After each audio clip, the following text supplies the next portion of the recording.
particular story happened back in January, but they just secured convictions for 6 now former Mississippi cops who were called by a neighbor in this neighborhood who was concerned that 2 black men were staying the night at a white woman's house. Then this goon squad was dispatched and ostensibly kidnapped 2 black men and tortured them for hours at a time. Yeah. And it didn't get enough press, and that's why we're going to talk about this, and we'll go on in more detail about why this story is so important, other than what is obvious. Well, and let's read from reporting from ABC, just because you mentioned this part of the story, Jesse. So the reporting says a white neighbor phoned Rankin County Deputy Brett McAlpin and complained that 2 black men were staying with a white woman inside a Braxton home.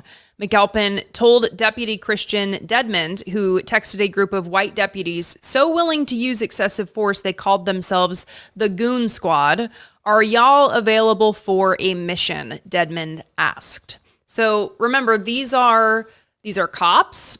A lot of them narcotics investigators. One is a lieutenant. One is a deputy. These are people who have power. They're imbued with power by the state, by the government, to go into people's homes, to arrest people. And this is how they are behaving. They have a little nickname for themselves, and they are known for using excessive force and not reporting it. Now, the reason I think this story is important is because of the fact that so many people push back and say, well, it's only a few bad apples, and most cops are good people, and I would push back against that. Of course, they are probably good people, but they're bad cops. And it's such a slippery topic to even talk about. If you are, first of all, Rankin County, Mississippi is like 150,000 people. It's a small area. This is a small sheriff's department. And if you can find five cops willing to kidnap and torture 2 dudes because they are of a different race than the woman at whose house they're staying, that's a remarkable problem. And then think about the rest of the sheriff's department who know these dudes, who know how they act, know how they think, know how they talk about black people, and they didn't do anything. We had to find out, because of this torture and kidnapping, that there were this many people in one single department in Mississippi that were a problem. That's why we're talking about this. Right. And the details from insider reporting are very, very disturbing. So let's start just with how the attack began. Quote, Dedmond warned the men to work easy in case of cameras, meaning to knock on the door rather than break it down, the complaint said. Dedmond also told the men no bad mugshots, which means they had the green light to use excessive force on parts of the body not captured in a mugshot. Later that day, the officers barged into the home of Michael Jenkins and Eddie Terrell Parker. They didn't have a warrant, and they entered through a carport door because the front door had a security camera, the complaint says. The officers handcuffed both men and tased them several times before Dedmond shot his gun into the wall and demanded they tell him where the drugs were. While Jenkins and Parker insisted they did not have drugs, the officers began calling the men racial slurs and told them to, quote, stay out of Rankin County and, quote, go back to their side. Rankin County is the suburbs of Jackson and is 74% white. Hinds County, where Jackson is located, is 72% black, according to the U.S. Census. Now, this is the stuff of Hollywood movies and what took place in the 50s and 60s and 70s and 40s and 30s and 20s. This is sundown town type of shit that we're talking about here. This is go back to your side. You shouldn't be here in the white area of this particular county or municipality in Mississippi. This is still going on. Cops are still enforcing this under color of law. This needs to be rooted out. This needs to be prosecuted all across, not only the South, but anywhere that it's found. Yeah. And there's going to be some details here that I'm going to read that are very, very disturbing. So if you are not in a position to listen to very violent details, you don't want to listen to violent details, I would recommend just skipping ahead until the the text is no longer on the screen. So according to reporting from Insider, while searching the home, Updike found a dildo, affixed it to the end of a BB gun, and then shoved it into the men's mouths, the complaint says. Dedman also threatened to penetrate the men with the dildo and slapped them with it. After the assault, Elward, and I want you to remember this officer's name because he's going to come up later, held the men down while Dedman poured chocolate syrup, milk, alcohol, and cooking grease on them. Officers then forced the men to shower and took turns tasing them to see whose taser was stronger, charging their tasers a total of 17 times. Outside the house, Elward then removed a bullet from his gun, forced Jenkins onto his knees, and shot into his mouth. But the unloaded gun did not fire, the document says. Elward then put his gun in Jenkins' mouth again, intending to dry fire a second time, but the gun discharged and broke his jaw. I mean, this incident also follows a typical pattern in that I found the report, the incident report that the police filed. Yeah. And they turned it over to Insider, and almost the entire thing is redacted. There's very few lines that you can see, but I read you the details of what happened. The details that all 6 officers have pleaded guilty in the case of what happened. Yeah. I want to read now what they submitted, what they said happened. They said on January 24th, 2023, I, investigator blank, we don't know, along with other deputies, responded to a report of narcotic activity. Now, we know that's not what it was. Right. We know it was a racist phone call that they then all agreed to team up and use excessive force, go torture people. Remember, goon squad. Then they say that they, upon arrival, I came in contact with a black male, Michael Jenkins, and then it's redacted, and all you can see is 2 bags containing what appeared to be methamphetamine. We now know that that was planted there by these cops. Yes, so is the next line, I noticed a firearm. Also planted by and by the way, this isn't in contention. This isn't a supposition on my part. These are facts that were established during a trial, or excuse me, not during a trial, because they pleaded guilty to all of the things I'm saying. Well, and remember what I was saying about how they were playing basically Russian roulette with this man. Yeah. And shot him while he was bleeding on the ground. They went outside and tried to formulate a plan for how they were going to cover this up. But instead, what they write here is that they called dispatch to send medical to our location. Once medics arrived, Jenkins was transported by ambulance, and he was booked on possession of drug paraphernalia. So they charged him with a crime he did not commit. Yeah, so rather than explaining that it was attempted murder, torture, kidnapping, it was he got booked for a crime after they tortured and almost killed him. Right. The good guy, just a few bad apples, though. Well, and along that line, at least 5 people have died in the custody of the Rankin Sheriff's Department during an 8-month period in 2021. Insider has sued the sheriff's department trying to get records related to those deaths. At least one of the officers who pled guilty on Thursday, remember the name I told you to remember, Hunter Elward? Well, he was actually involved in one of the deaths in 2021. Right. And he tased and beat the man who died. And a Mississippi grand jury declined to press charges against him and other deputies involved in that case due to insufficient evidence. You see, if that case had been handled properly, any prosecutor went about trying to secure an indictment, they would have. And it would have avoided the most recent case. These 2 black men would have been unkidnapped, unattempted murdered, if the cop had been held accountable in the first place, or at least very likely. Yeah.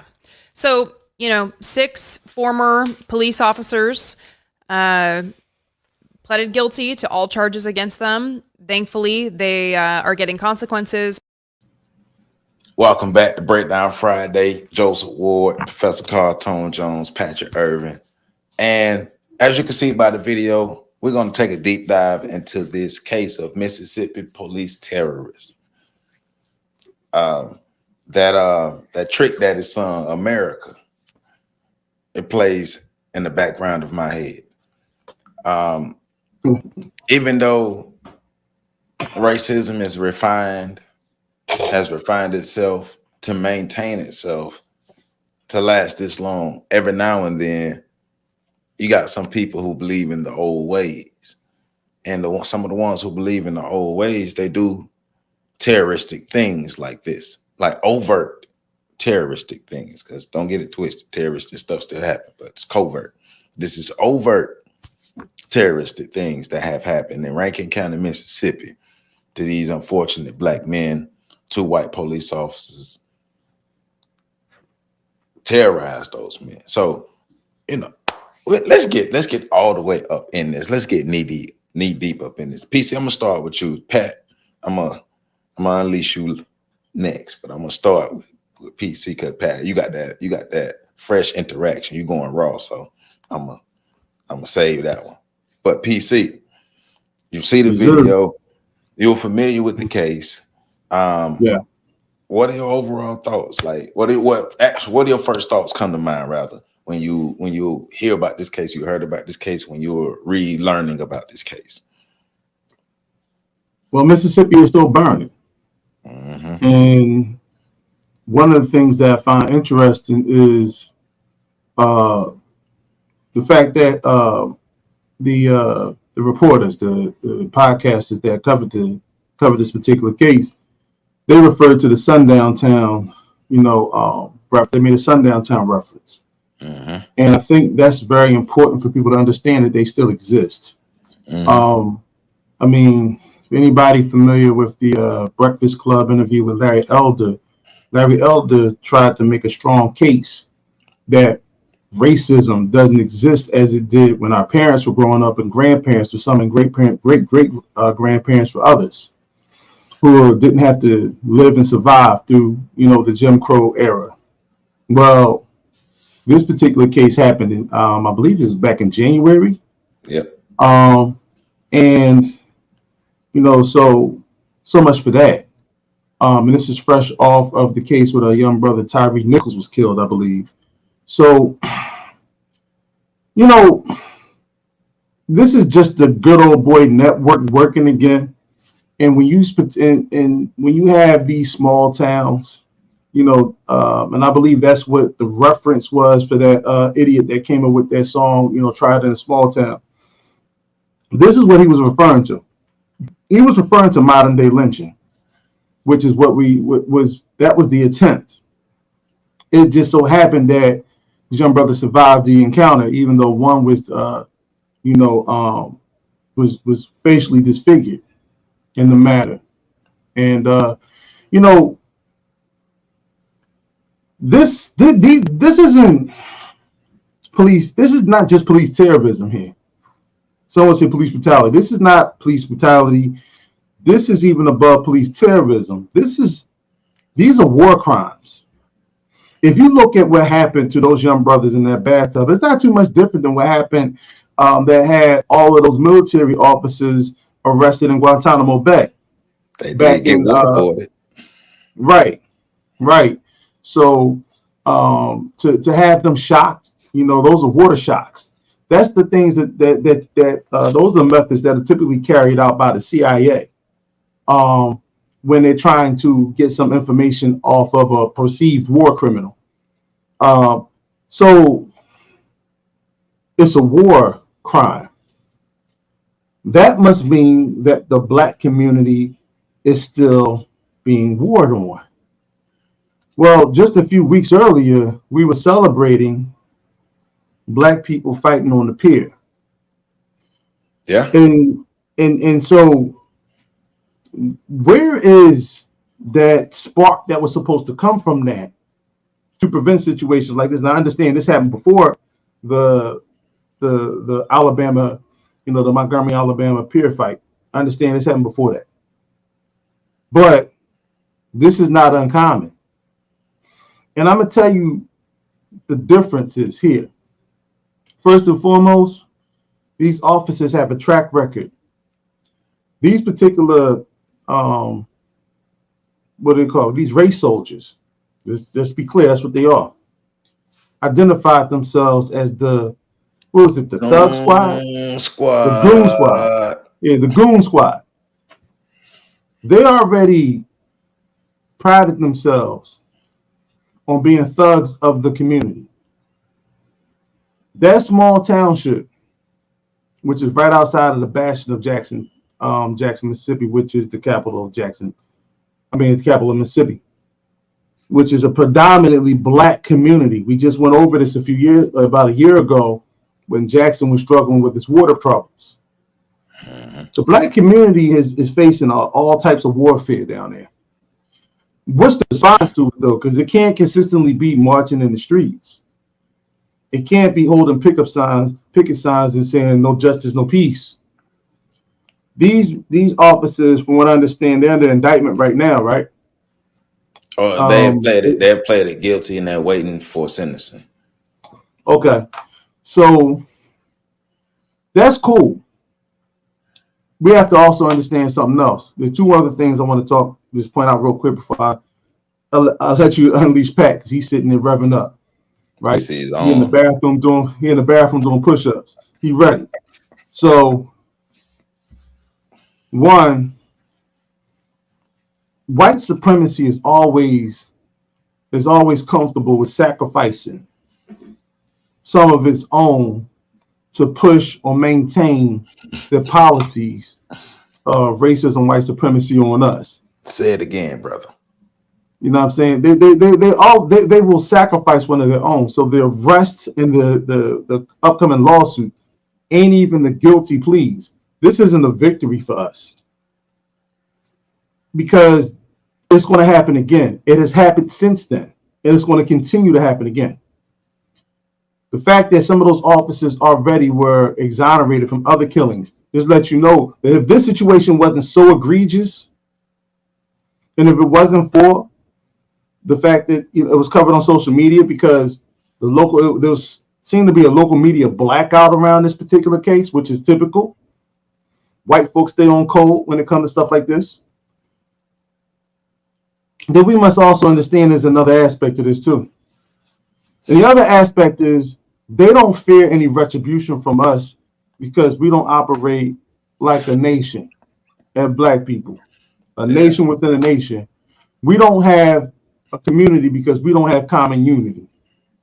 And because you're going to have so many people saying, well, if he was a Moor, I would have done something. If he was a Hebrew, then I would have done something. You know, if he was a Muslim, I would have done something. Or you know, if he was, you know, from my gang, this, that, and the other. Bullshit. Bottom line, bottom line is we have a lot of reasons as to why, you know, we pick and choose our battles around this. And one of the biggest things is, you know, it's safer to say I don't identify with the brothers that are getting hemmed up. And be clear, until we all get on that same page, they're going to continuously pick us off, you know, like ducks in a row. So, you know, that's all for now. I got more, but you know. Yeah. To your point about we call them the black militias. This happened in January, right? I mean, you know, that's the word we'll use for lack of other words, but the black groups. This happened in January, right? What happened to the cops?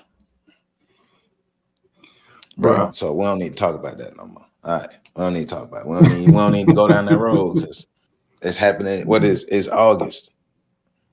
So yeah. Well, right, I mean, Pat, you know what? Go ahead. Before you get there, I want to actually address that, because when we see the black militias actually show up. No, I'm gonna shut up on. I'm gonna stop on that. I'm gonna stop on that. Well, I was gonna say it anyway because I wrote it down. All right. All right, but let's just be real. So we will see from time to time. We will see videos of these various groups of black men who are together, who would be classified as militias, and you know they'll show up in mass and do demonstrations, but it's never when something's happening, or it's never in a sense to, you know, be able to show other groups that you're not supposed to mess with us. Bruh, it's only black social clubs. The only people black militias beef with is other black militias. Well, it's not respected by any real other groups. So yeah. Let me just say this, right? The Proud Boys are white militia, right? During the Ferguson riots, right after the Clive and Bundy encounter, when you had the Mike Brown uprisings in Ferguson, those militias joined forces with the police officers and then became snipers on the rooftops of businesses in on the white businesses in Ferguson against the protesters of Ferguson during that time. So when it came to the Clive and Bundy ranch, they stood down the FBI and the state police toe to toe, stood them down. Now, I understand as black folk, it's going to be a little different, but at some point, you got to be about what you talk about if you want to live that life. And I'm going to leave it at that. All right, Pat, you see the video. We got more information to come, but you see the video and all the information that was presented in the video. What are your first thoughts? My first thought was, damn, I shouldn't have made that joke. For those that don't know, I made a joke before the show, and so that was my immediate first thought. Oh, this is fucked up. I shouldn't have made that joke. And then it went back to I was like going into right. So I flashed back to a few days ago. I was sitting in class. We did a proud walk, a privilege walk.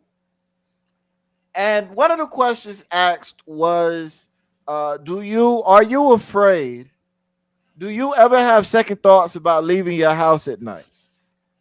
Going to the ATM and stuff.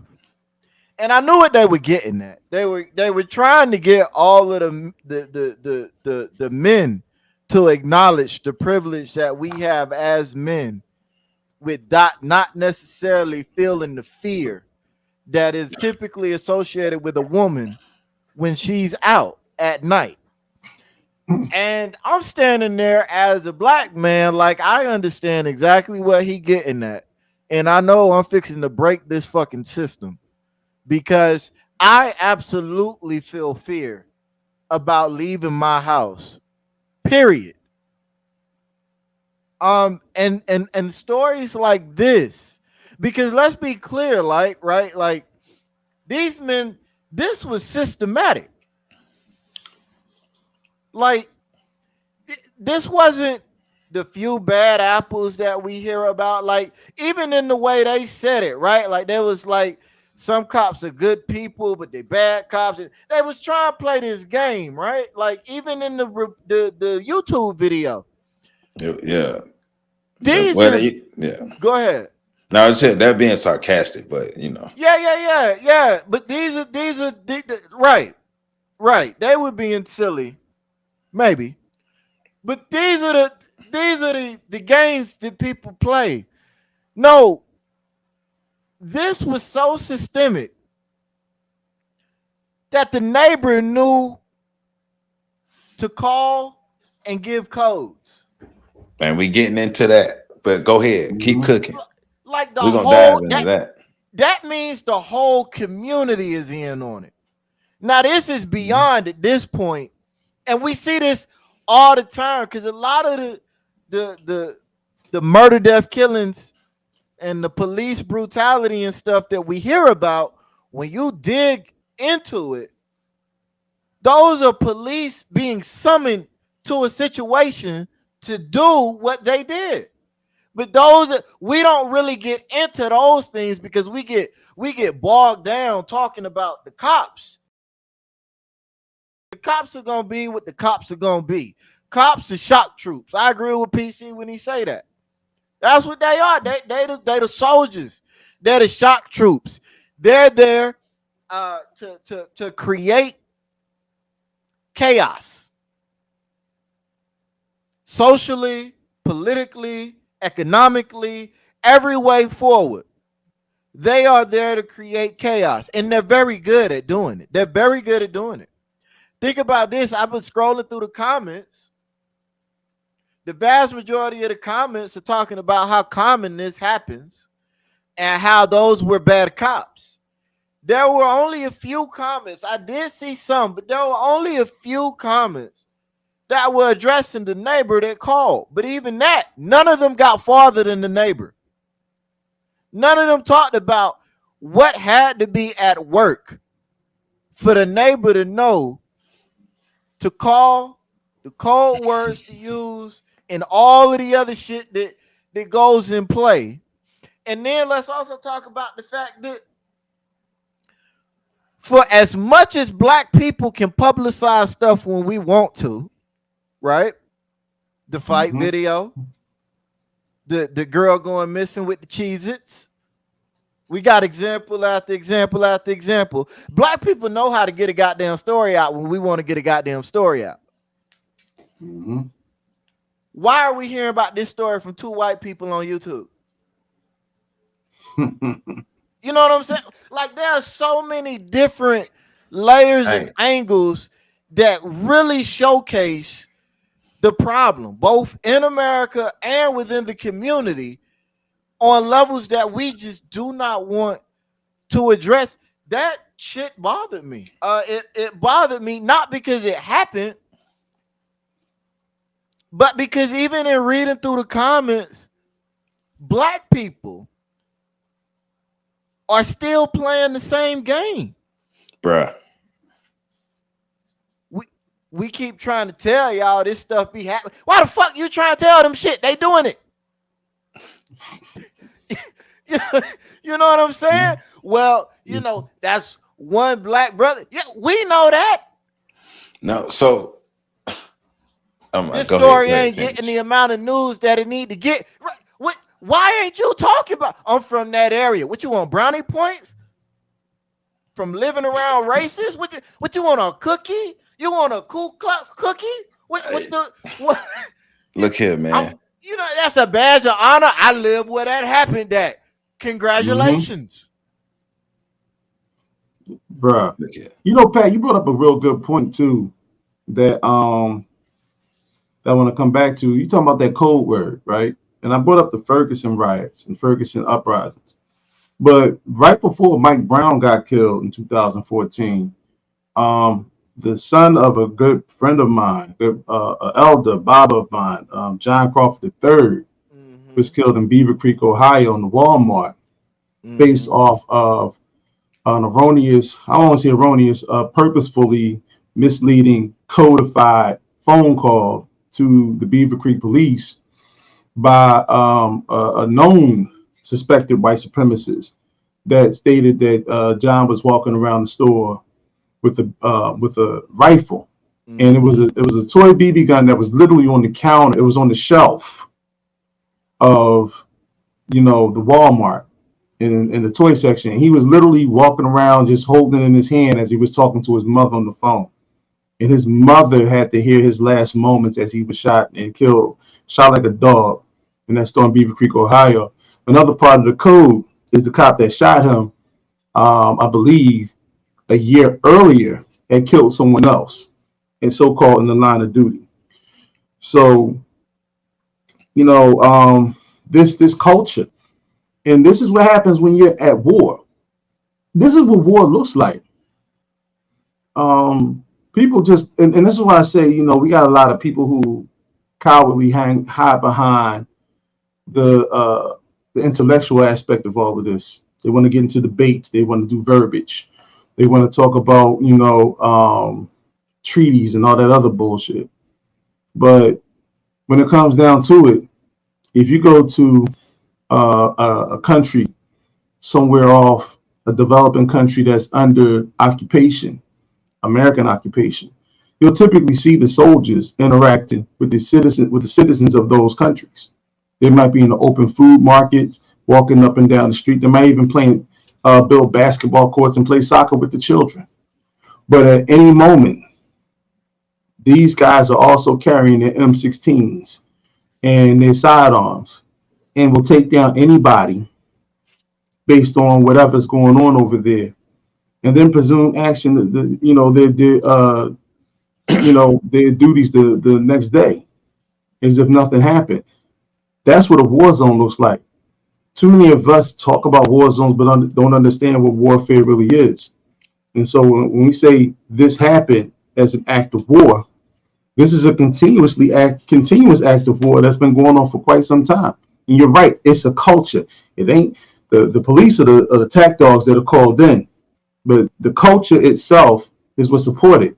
When you go back and you talk about the lynchings that took place during Jim Crow, during the picnics, right, when they was picking niggas to hang on trees, they would have whole celebrations and ceremonies about this. So if 15% of the town are Klans members, but 90% of the town shows up, what does that tell you about the culture of that particular town? Look, man, a culture of violence can't exist without participation from the majority of the population. So yeah.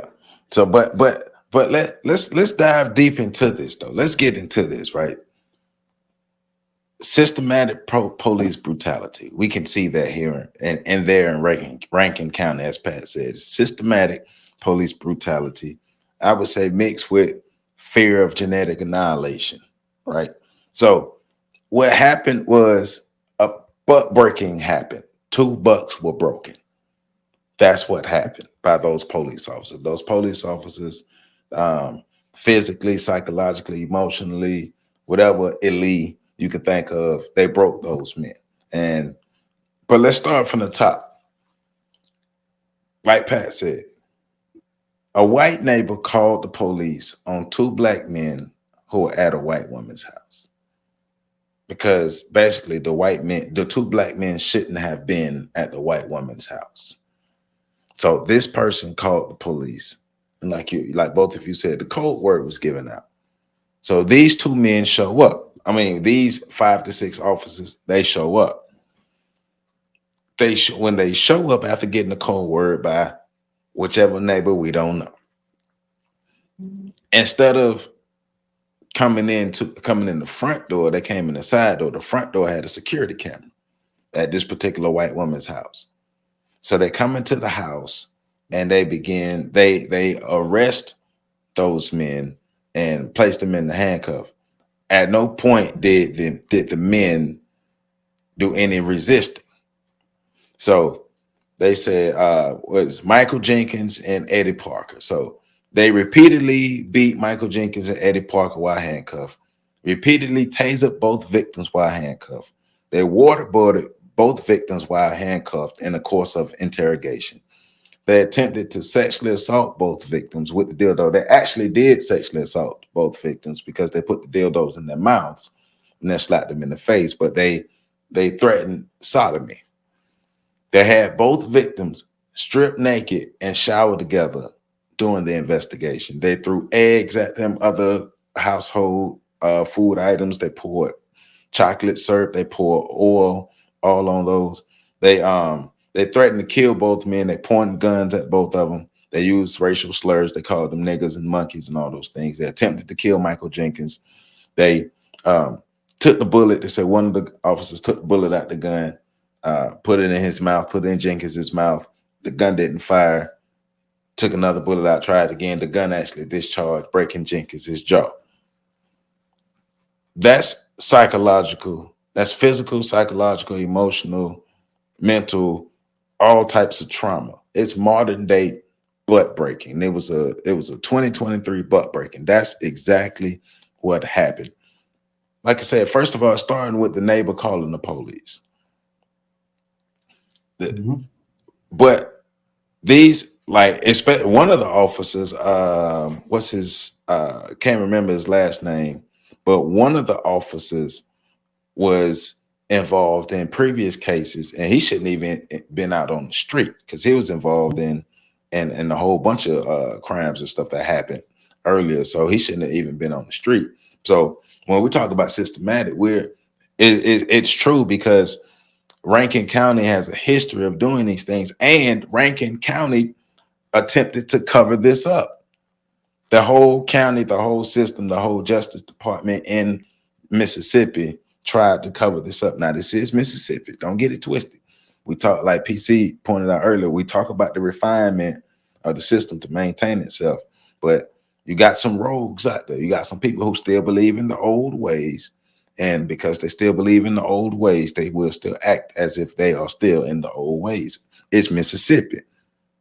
What you expect. That Mississippi is Buford, who you always expect to go rogue. But started with the neighbor calling the police, the police show up, and then the police have all these grand ideas. Like, why did they choose to use the dildo? Think about out of all the stuff they could have used, they could have grabbed in this house. Just think about it from a psychological point of view.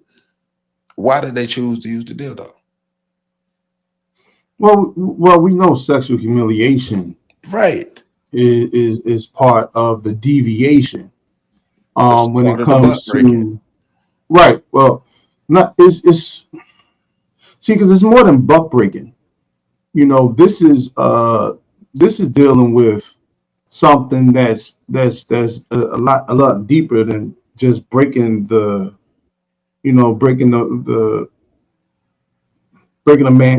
brother's manhood. This right here, this lynching, like I forget who the author was, right?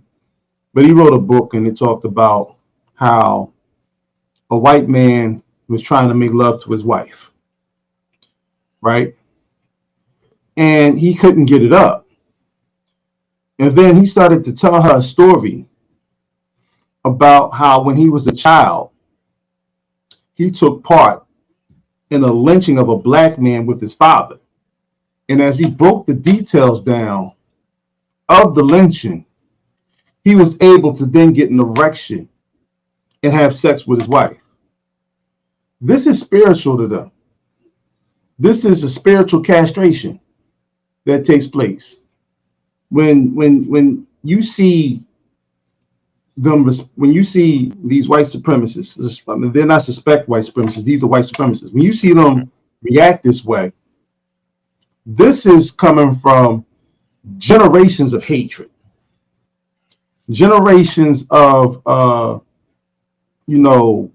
that southern, and it's not just southern white, but the southern white hatred, epigenetics for black men. Ways.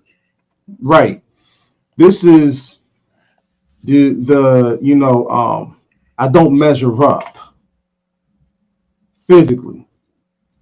I'm dealing with somebody that's superior to me, so I have to destroy them. I have to not just physically destroy them, not just psychologically, I have to destroy them spiritually. And that is like, it's like they're conquering, another black soul, another black man.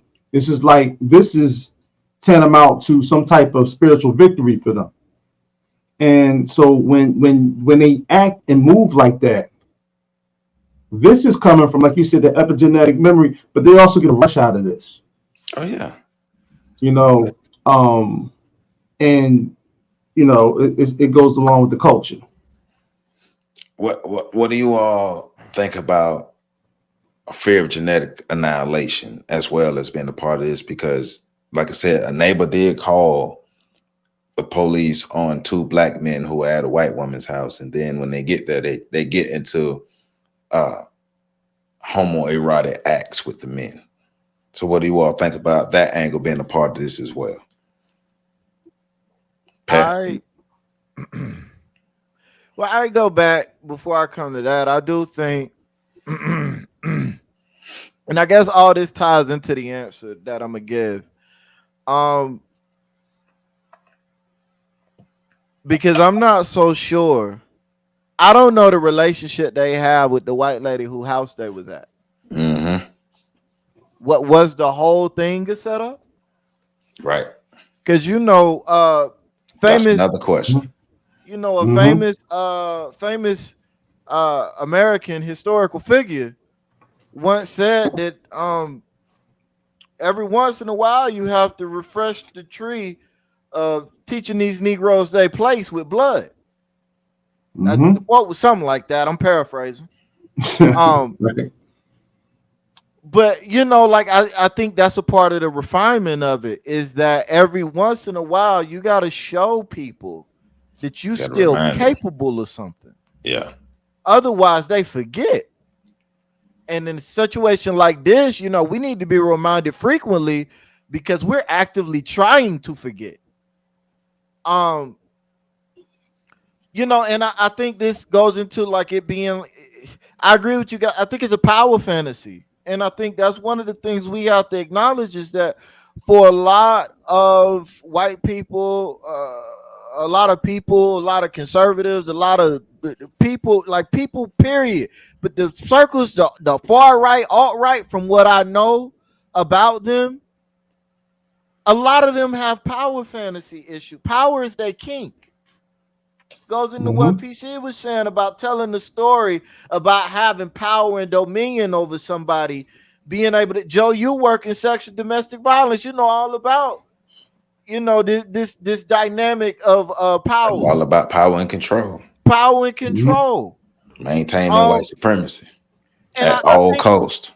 I think it's also a message to the rest of the community. Like, because this is the best way to ruin masculinity, not just men, ruin masculinity without actually having to remove the testicles of every man involved. I just send a message that your men ain't men. They can't protect you. And the best way to do that is by humiliating your men. They can't do nothing. I will stick a rubber object inside your man's orifices over and over again just because I can. That's the type of power I got over your entire community. What you gonna do about it? Nothing. Like, so I think we get into that too, where we're talking about messages being sent, you know, to the entire community, that entire communal area. Like, no, this area is gonna stay white because we want it to stay white, and y'all is getting too comfortable. So we got to remind you what happens when you get comfortable in a house that ain't yours. And even to that, call it blaming the victim if you want. Look, man, I'm gonna be real. Black people, keep distance between you and white folk. Because it don't even matter if the white person you talking to is cool. What about all the other white people? Keep distance from. I would never, as a black man, I'm just being honest, you call me whatever you want to call me. I am not going to be in no white lady house at night or alone. Period. It's not happening. Elevators, nothing. It's not. So I go back to the question. What was the question you asked again, Joe? Do you think the fear of genetic annihilation is a component of this? I personally, I don't think white people are all that concerned with genetic annihilation. I don't think white people have a problem with black genetics.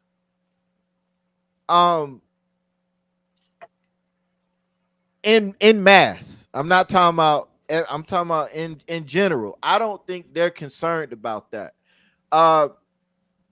Because they've been far too frequently too willing historically to swap genetic material with us. And then take the whitest of those children that are born and make them white. And that's a statement to all the Negroes that honestly think they was legit passing. Nah, nigga. Like, they know who you are. Yeah. They just chilling.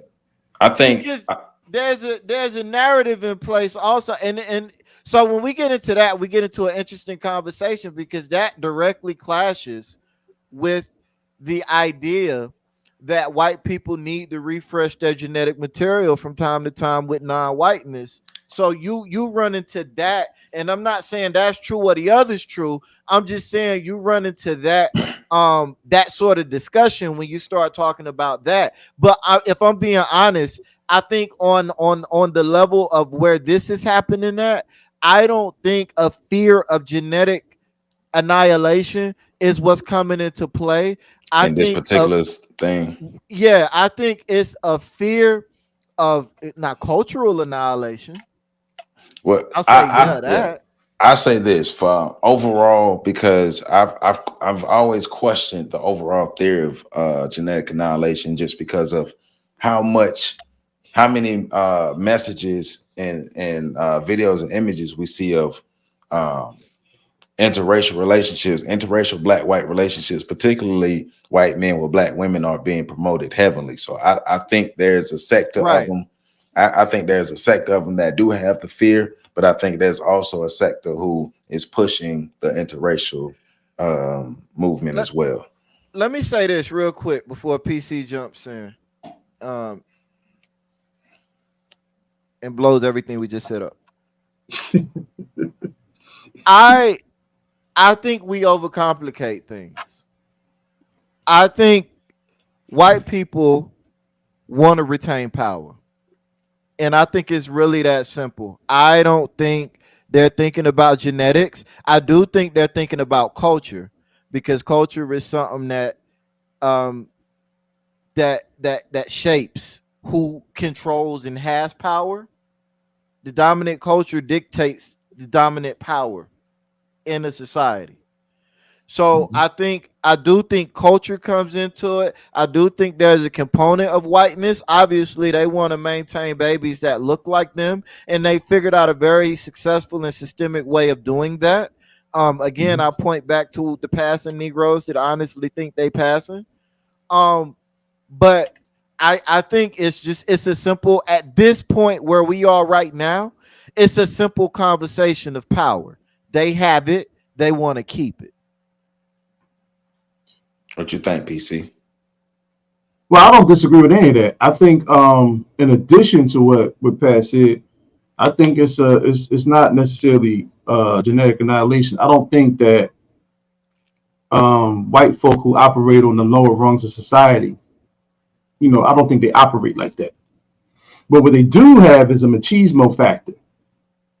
And if you look at and they don't need much of a reason to hate and terrorize black people and vicious assaults. Historically, when all of the black parts of town that were thriving and that were successful needed to be destroyed, historically, it was always a situation where a black man was accused of assaulting a white woman. So white women have always played a role in this, be it voluntarily or, subconsciously. They've always played a role in this. They cared not of the danger that they put these black men in, which is why I agree with Pat when he says, these Negroes need to stop trying to, create a new situation where they can squeeze them between the white woman's legs and not have a consequence waiting for them. There's this resurgence that has come around, and I don't want to put it all on Donald Trump, because it's not Donald Trump. I think Donald Trump in a lot of cases might be scapegoated for the fact that a lot of, white America is still resentful of the fact you had a black president have two terms here recently in the over the last decade. So this is the clapback. I'm sorry, PC. I'm just agreeing with you. Donald Trump is 100% scapegoated. You are 100% right, and it did my heart good to hear somebody else say it, because I was starting to think I was crazy. They were definitely mad that Obama did 2 terms. Like,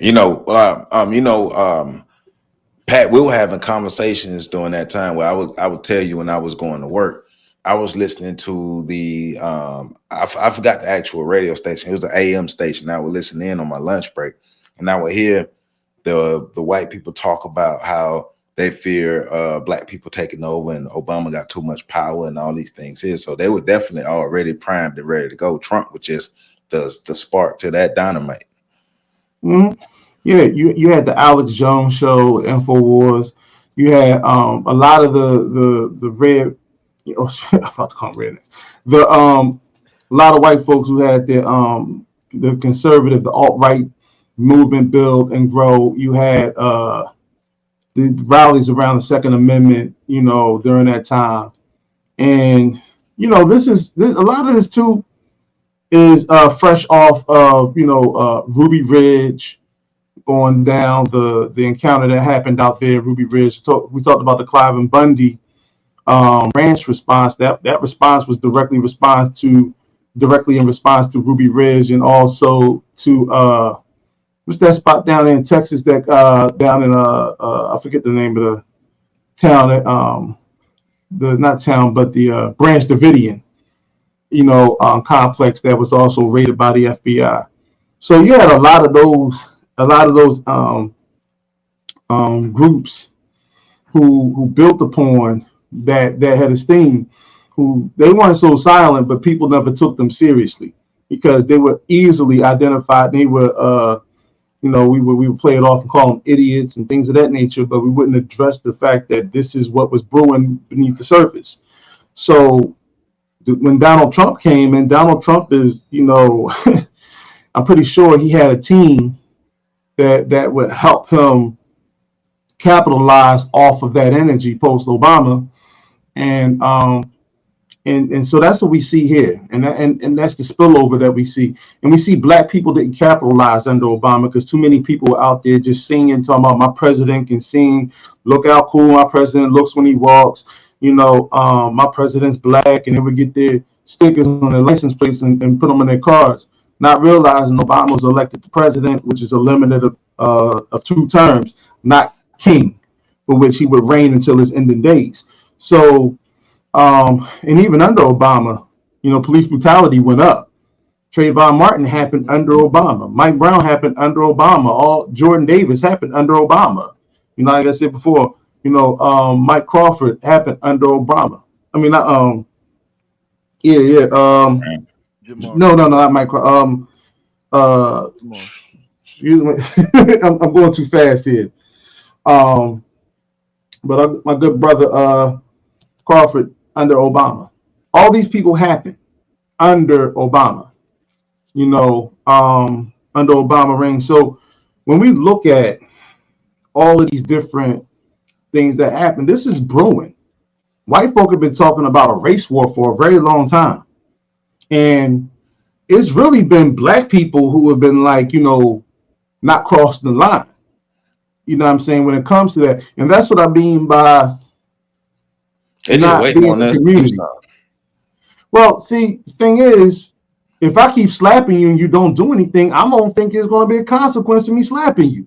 And what I mean by doing something, I'm not trying to talk black people into putting themselves in a situation where you can be annihilated. What I'm talking about is black people actually functioning as a community.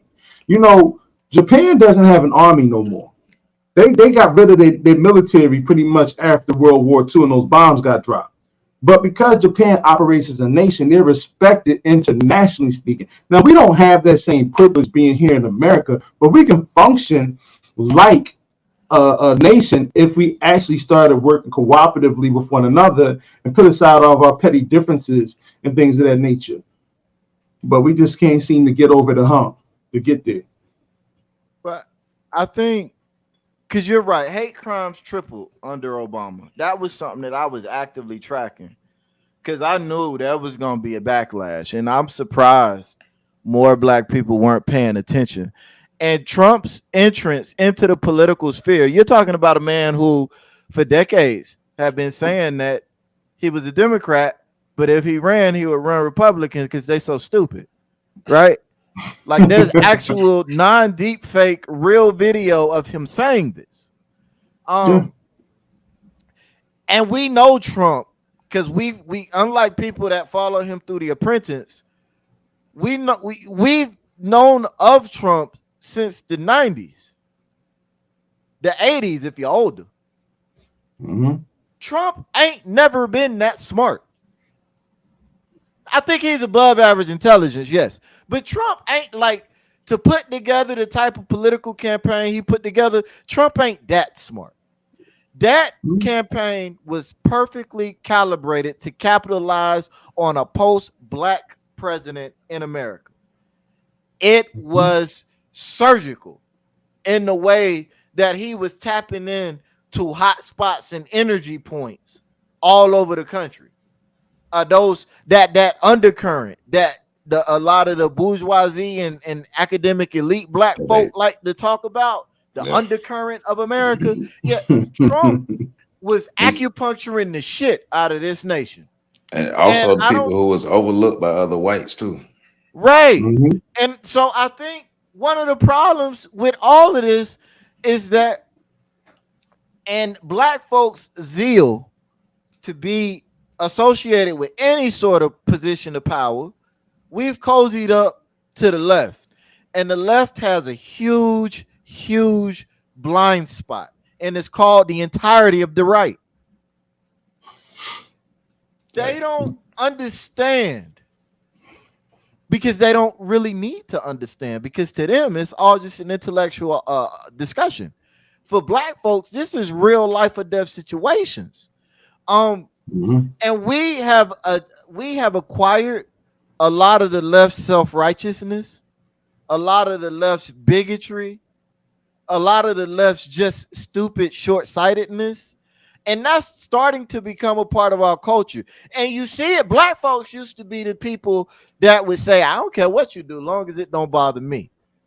I don't care what you think, long as it don't impact me.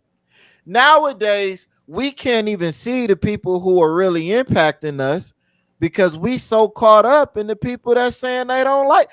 I don't give a fuck if a dude get on TV right now and say, I hate black people. I don't care about him. I'm tolerant of his intolerance. He can hate black people all he wants. I'm worried about the politician that's trying to pass laws that prevent me from moving the way I need to move to survive. But we can't talk about that politician because you caught up in an argument about something Joe the Plumber said 3 years ago on Fox News. You talking about Joe Biden? Whoever. It was the guy Joe the Plumber. No. I'm talking about the Democrat that people fall in love with. So that's the issue we having now is we need to be emotionally mature enough not to be triggered into conversations, period. Because this narrative that conversations will solve the problem, that whole conversation is a distraction. Look, what conversation are you going to have with people to get them to have an equal redistribution of money, power, wealth, and land? Well, this is what people are being silly. You're not even having the conversation with the people that can do it. Yeah. Like, hey, this is gonna be like it's beating the horse. Look, people will say we need to have a conversation so that we understand what. Like, first off, if you don't understand what happened, then you don't need to be part of the conversation to begin with. Second off, the people that you're gonna talk to are not the cops that's out there doing shit like this. Not the white ladies that's calling the cops to do shit like this. Not the white people in general that are setting things in motion for this. That you ain't talking to those people. You know why you ain't talking to them people? Because you're scared to talk to them people. Because you don't really want to talk. You want to get into a situation where you could hold your trauma over the head of some white person and watch them look sad and be aggravated so that you can have a moment of glory. That ain't the type of conversation we need to have. But that's the only conversation we're seeking. The conversations ain't keeping us safe. How about that? We ain't real with the conversations we have with each other. You know, because that point Pat just made, I've seen white like Negroes, they always talk about I just want to be heard. Don't nobody give a fuck about what you're saying. So you could be like you trying to pull We're trying to pull and tug on the emotional heartstrings of people who don't have a heart or a soul. So, and they don't care about killing you and your children. What's the benefit of them caring and giving you what you want? How does that benefit them? It doesn't. And see, that's when we start talking about the moral character, the moral fiber of a people. Your morality, needs to have a point where self-survival is, personal proliferation of your community comes first. And to do so, you actually have to mount a threat against those who are threatening you. You have to be a force of power. We keep talking, this am I not a brother bullshit, and that's why they feel comfortable doing what they do. They kill us, and then we go to talk to them about why they shouldn't be killing us. They kill us some more, and we go to them and talk about why they shouldn't be killing us. They kill us, then tell us, hey, you kill each other, so until you stop killing each other, don't worry about us killing y'all. And most Negroes I know function at the level where they think, not I'm just saying I know, but personally, and especially throughout these social media streets, like Pastor, we don't even care no more. We are at the place right now where Black people have been so demoralized that they don't care, and I say they because I care, but they don't care about how far down we're falling. Like we talked about before, like being on the deck of the Titanic or being inside of a party room in the Titanic when it hits the iceberg. We're not worried about getting off the ship. We just want to continue to dance until the damn boat sinks. Hey. That's where we are right now. Hey. The last thing I just want to touch on is the role of the white woman. The point was brought up several times, but remember, this all began when a white woman called the police on two Black men who were at the house of a white woman who the person said they were trying to, have sexual relations. Historically, white women who support the system of white supremacy, they've terrorized Black men. They've terrorized the Black women. They've terrorized the Black community just as much or even more in more sinister ways than the white man. Let's not forget that the white man did not act alone in his terrorism of the world. White women were right there with them. They may not have been by their side, but they supported the whole thing. Remember, a culture of violence cannot exist if it's not if there's not total buy-in by at least the majority of the population, right? Nah, Joe, so, you being nice. What you mean? Look, man, I done read way too many slave narratives. The scariest person on the plantation was the mistress. The white woman. That's what I'm getting at. Yeah, nah, you talking about might not have, maybe not, the man did or not. Look, man, them white women are worse than the white men. Period. That is like, yeah, quote me. Pin it. Make a meme out of it. Look, bro, these white Black men and Black women, y'all, cause just as much as Black women like to say, well, Black men keep blah blah, y'all making friends with them.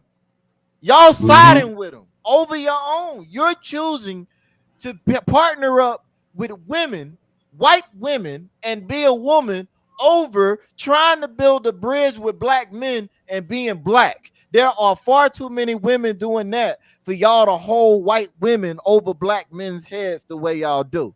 That being said, there's too much truth in the fact that too many Black men are out here playing around with milk. Bro, we are lactose intolerant as a culture, as a community. All of us, stop drinking milk. Nothing good comes out of drinking milk. You get the bubble guts, you get gas, and then you have all kinds of problems. Stop it, bro. I'm not gonna say every, 90% of the Black atrocities that I've researched in America, mass atrocities, boil down to white women.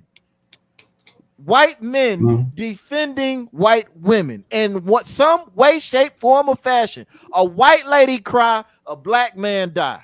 A white lady shed tears, a whole black community is living in fear. I'm in my bag right now. And it feels good. No, joking. Fuck is Hey, look at here. Look at here. Shut up. Look at here. Like, we gotta stop. Like, no, these white women, they deserve smoke because what's happening is I'm giving their ass a smoke. We're allowing them to find a safe space to say, well, we're trying to help. Who been the one for the longest telling black women about two groups of people? Me, us, two groups of people that they always like to buddy with. I've been one of the ones tooting my horn for the last 8 to 10 years, telling them about these groups of people that you like to be buddy with. That is backfiring now from both groups. They've been backfiring from white women. Now the community are turning on women. So yeah. But the overall, I know. He said, I know. That's crazy. But overall, let's not downplay the role of the white women. Let's not act like white women. What happened was white domination happened. White women were a part of it, but they didn't get their cut. So, yeah. But they were definitely a part of it. Listen, white women identify with being white before they identify with being women. I mean, we just talked about Donald Trump, and even though the exit poll said over 65% of white women voted for Donald Trump, even after he talked about, holding their you-know-whats, grabbing the you-know-whats in the locker rooms or whatever. Yeah, half of them voted for his ass. No, more than half, and that was just the exit polls. But if you look at the numbers, over 70% of white women voted for Donald Trump. No, I was thinking about Hispanics. You're right. Yeah. 50% of Hispanic women voted for him too. Mm-hmm. Yeah, well, themselves white. Well, I mean that goes back to the whole conversation about the concerns for genetic annihilation. They don't really have one because they've always been able to blend Caucasian with Asian and Latino to maintain their numbers, and now Arab, to maintain their numbers. White men, when they do that out, they Asian the most. Yeah. So, they don't have to worry about that portion of it. So, but the machismo factor, being the dominant man, being the man's man, that plays a role. And see, unfortunately for us, they're the only men that our women recognize as being men. And you can have a brother say something and it'll come off as, oh, he's a misogynist. But a white man say the same thing, like, well, that's what a man is. So, and we've seen it on several videos, and all you have to do is scroll through TikTok and look at the comments section. Kevin Samuels videos. Just go to Kevin Samuels videos. Right. But the point, go ahead, I'm sorry, Pat. No, go ahead. You cooking. The point of these brothers who can't seem to keep their peckers out of these pecker woods. You probably gonna have to bleep that, Joe. That's another problem because for it seemed like we'll have momentum and we'll say, okay, brothers, y'all finally see the light. Stop dealing with these chicks. And then for some strange reason, it'll be a swing. And it'll be a huge swing where you see all these young brothers out here trying to get into the panties of these white girls throwing themselves. And the white girls are very slick. They understand what's going on and they don't care. And just like we talk about the backdoor queens in our community, we possibly are talking about a backdoor queen here with these two brothers over there in Mississippi that just went through this horrendous experience. And it all could have been avoided, Yeah, look like they got set up though. Look like Because what happened to her? I didn't hear if they found drugs in the apartment. Where was she at? Yeah, because it didn't say anything about the white woman whose house they were at, or even the person who called the police. That's why I said I don't know. That seemed a whole thing. Seemed like if she really was an ally, then how did this whole thing go down the way it did for as long as it did? Like, and then even in terms of leaving the door open and all this other stuff. Like, but I want to say this, and it's unrelated, but it's on my mind, talking about black men. Because we as a community, we got to stop claiming credit for everything. I'm seeing a lot of white people trying to give black men credit for starting this whole passport bro shit. It didn't start. Bro, black dudes, stop claiming that. Look, listen, it's not gonna end well. You claiming that. One is not true. Right. It's not true. White men been passporting before you even knew what a passport was. They were doing that via the wars back in the day. Right. Yeah.